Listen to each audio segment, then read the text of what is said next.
Congress party నాయకుల మీద కానీ మా ముఖ్యమంత్రి మీద కానీ మాట్లాడితే ఊరుకుండే ప్రసక్తే లేదు. ఎందుకంటే నిన్ను మాట్లాడొద్దనుకున్నా నేను. ఎందుకంటే నీ స్థాయి నిన్ను మాట్లాడే స్థాయి నాది కాదు.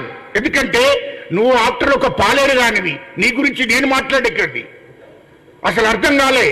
మా కాంగ్రెస్ పార్టీ నాయకులు కూడా మాట్లాడేది కాదు. ఎందుకంటే ఒక పెద్ద పాలేరును మాట్లాడడం అంటే గ్రామంలో కానీ విలేజ్లో కానీ లేకుంటే మండలంలో కానీ ఓ పాలనను తీసుకొచ్చి మాట్లాడించాలి నిన్ను. నీ బతుకు అట్లాంటిది, నీ స్థాయి అట్లాంటిది. కానీ తప్పని పరిస్థితిలో మీ మాజీ ముఖ్యమంత్రి కేటీఆర్ హరీష్ రావు మాట్లాడిస్తుంది కాబట్టే మేము మాట్లాడుతున్నాం. అది గుర్తుపెట్టుకోవాలి. ఖచ్చితంగా సుమన్ మీద, బాలక సుమన్ మీద ఖచ్చితంగా చట్టపరమైన చర్య తీసుకోవాలని చెప్పి